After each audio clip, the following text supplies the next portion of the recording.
डेन्जार मानसिमोन बियो बिराद मोजां बुजायनो रोंगौमोन बिदि बायदि मानसिया जाथावामोन आरोना बेनिफ्राय बै जेनेबा दायो फेसबुकआव बे हौवाखौ नुबाय थानो नामा आदा औ बेनो लाजिनो रोंगोना रोङा नों आलु बुन्दा लान्था थाखुर लाजिनो रोङै हिनजावखौ जाहोनो हायि नों बायदि मानसिया गारनानै खारजादों आरो नेक्स्ट टाइम आंनि भिडिअ लाबोयोबा बेटा नोंनि फटक सटक पुलिसनो दहाय दिन्थिजोब्बाय नोंनि आइडि थाइडि खोन्थाजोब्बाय बेटा नों शिलंआवबाबो खारनांगौआ बेटा नों आसामावबाबो खारनांगौ आरो नोंथ' खावब्लानिसोलै बेटा दोखो बिनानाव लागायलायनानै नोंसोर बुना खारहरजानाय स' हेल' लोगोफोर दिनै आं भिडिअखौ मोनायावसो लानाय जाबाय आरोना नोंथांमोना इन्ट्र' भिडिअ आरो थाम्बनेइलाव नायनानै मिन्थिखाबाय जिखुनु नोंथांमोना भिडिअखौ फारसेनिफ्राय फुल नायलांबानो जाबाय दिनैनि आपडेटआ मोननै आपडेटनि सायाव जागोन नोंथांमोनाथ' ससियेल मिडियानि गेजेरै दा नुबाय दंखायो आरोना रसमा ब्रह्म आरो बिनि हासबेन्ड जारिमिनजों दा मोनसे मिटिं जानो थांबाय दङ होननानै बुंनाय खोनानो मोन्दों आरोना पस्टनि गेजेरै आरो नोंथांमोना कल रेकर्डबो नुलांबाय दङ आरोना भिडिअखौ फारसेनिफ्राय फुल नायलांबानो जाबाय नैबे पस्ट माने नैबेयावनो आरोना भिडिअनि टाइटेलाव लिरनानै होदों आरोना नोंथांमोना जिखुनु गाबोन माने सानडेआव मिटिं जानो थांगासिनो दं होननानै खोनानो मोन्दों आरोना जिखुनु पस्टनि गेजेरै आरो नोंथांमोनाथ' मिथिखायो दा मा होनो मैदेर वाइटि आरो आलु बिनि सायाव दा निजोरा बर' बिसोर सानथामनि गेजेराव माने गोबां कन्ट्रभारसि सोलिबाय दङ आरोना दा बिसोरनिबो सायावबो एसे आपडेट भिडिअ लाना फैदों जिखुनु भिडिअखौ फारसेनिफ्राय फुल नायलांबानो जाबाय आरोना दा फेसबुकखौ बुंनो थाङोबा एखेबारे गुबुंले खालायगासिनो दं होननानै बुंजायोसै आरोना माने कन्ट्रभारसि एखेबारे गावजों गावनो माने भिउसनि थाखायसो ना मासो जेबो बुंनो हाला आरोना जिखुनु नोंथांमोना भिडिअखौ नायनानै लाबानो जाबाय फारसेनिफ्राय आरो नोंथांमोना बबे डिस्ट्रिक्टनिफ्राय आंनि भिडिअखौ नायदों लाइक कमेन्ट आरो शेयार खालामनानै होलां आरोना लोगोफोर बिदिबा नोंथांमोना फार्स्टआवनो नैबे आपडेटखौ नायनानै लाग्रो ओइ आलु लान्था थाखुर गुन्दा लाजि रोङै बिब' जग्रा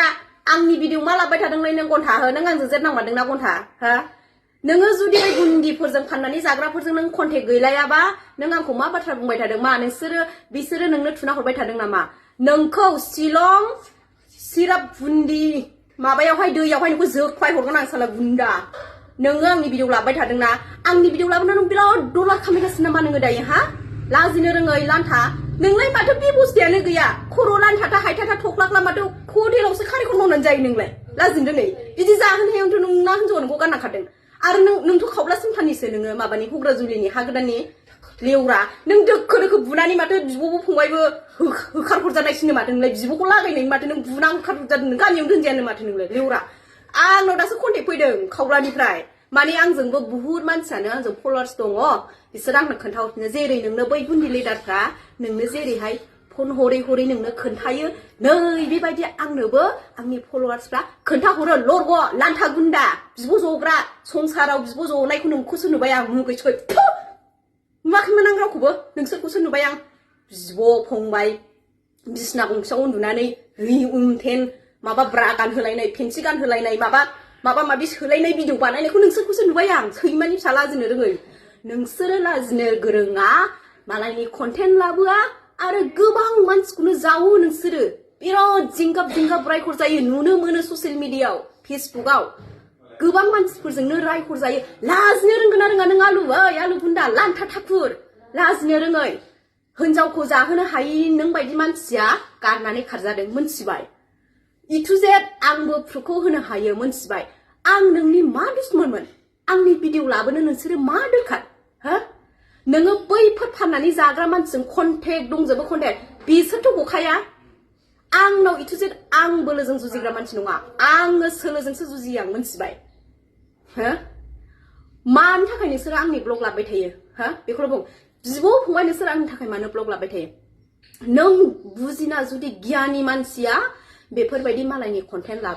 लाबो गाबागाव कन्टेन्ट लाबो गाबागाव ब्लग लाबो मा सोरखौबा जावसिनाय सोरखौबा रायनाय सोरखौबा हेनथेन हो आंखौ नोंसोरो सोलो नायगासिनो ना हो रावबो खारग'आ आंखौ बुंदों 2 तारिखआव थाङाबा आंसो बै रिन्दिफोरखौ आं केस होनानै दोनदों मोनथिबाय नोङो डाइरेक्ट खोथाखौ बुजिया माया दाबुं आं 2 तारिखआव थांगोन आं मा खालामनो ब्लग लाबोबावगोन आं भिडिअ लाबोबावगोन आं मोनथिबाय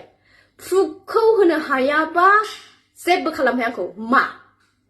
आंबो केसखौ गेलेनो हायो मोनथिबाय आं दिनै दायानो आंनि गैया आं केसखौ आं गेलेनो बै रिन्दिफोरा पुलिसफोरखौ बायनानैहाय केस हैदोंमोन बिसिनि मा खालामहैनाय बिनि फिसाया आंजों इसिमिस गेलेनाय मा भाषा रायलायहरनाय आंनाव इटुजेट प्रुफ दङ सोर फन बुग्रामोन आरो बिनि हिनजावा गुन्दि मावनानै जायो आंनो बेजों थाफानो मोननाय बिनि गियान आखलखौ आं मोनथिजोबो बिसिनि खोथा लानानै नोङो दिनै आंखौ ब्लग लाबबाय थादों आंखौ बङाइगावनिफ्राय हरदों होनदों आंथ' बङाइगावआव आङो थाखाया सिर'सिथाय आंहा बङाइगावआव आङो फटक सटक सुट लाहोयो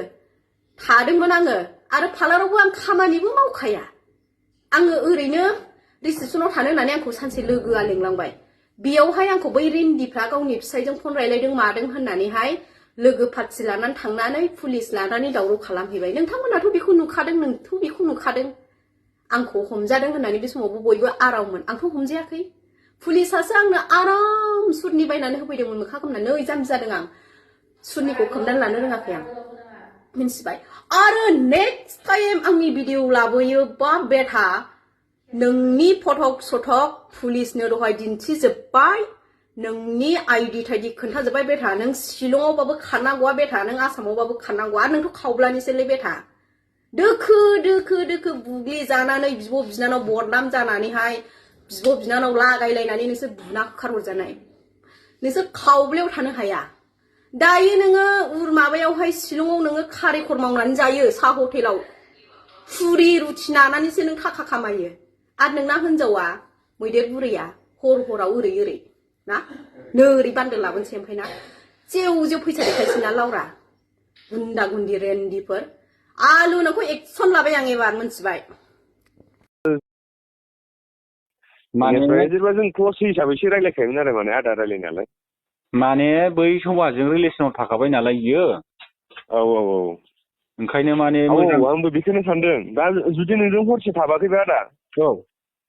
नों जेनेबा ओइदिनखालिथ' हरसे थाहैनाय जादोंना मन्दिराजों बेजों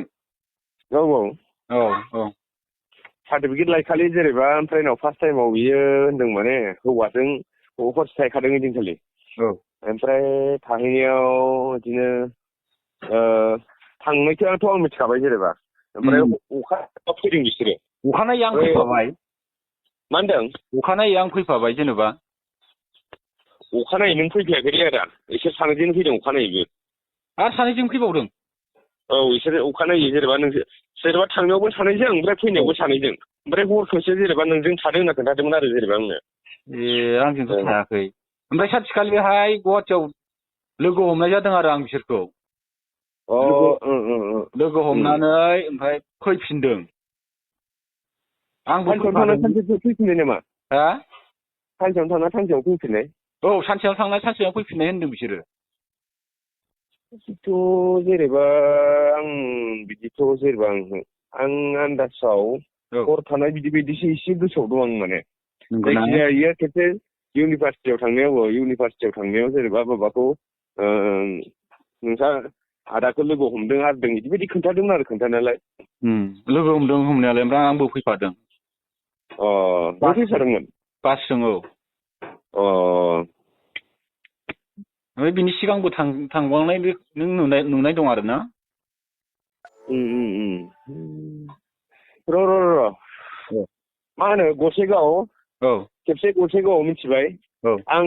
बिसोर इउनिभार्सिटियाव थांना फैखालि ना आङो मा होनो बिसोर गरला जालायदोंथ' बै दिनखालिथ' नों गैयामोन आदाया नंगौ बिदिथ' ओइदिनखालिथ' नों गैयामोन ओरैथ' मन्दिराव जों बेजोंनो दंथारखा आं नामखौ बावबायमोन खिन्थु मन्दिराजों आं रायलायामोन रायलायनायालाय नोंजों रायलायनायालाय बिदिनो मालाबा जेनेबा मोजां गाज्रि बिदिनो मानसिखौ खिन्थु बहुद बुजिनाय मोनोमोन आङो माबाखौ बेखौ मानसि बिदि जाखो बे इसेबां बुजिनाय मानसिया जेनेबा दे सानना नायलाय नों औ बिदिनो बिनि बाथ्रा बुंनाय मा बुंनाय खिन्थु जों सोलोंबावलाया मिथिबायना आदा बिदि औ डेन्जार मानसिमोन बियो बिराद मोजां बुजायनो रोंगौमोन बिदि बायदि मानसिया बिदि जाथावामोन आरोना बेनिफ्राय बै जेनेबा दायो फेसबुकआव बे हौवाखौ नुबाय थानो नामा आदा औ बेनो आदसा दा घटनाया बेजोंल' ना दस्राजोंबो बेखौ आं मोनथिलिया आरो आदसा ओमफ्राय एफआइआर होदोंना होआखै आदा? होदों।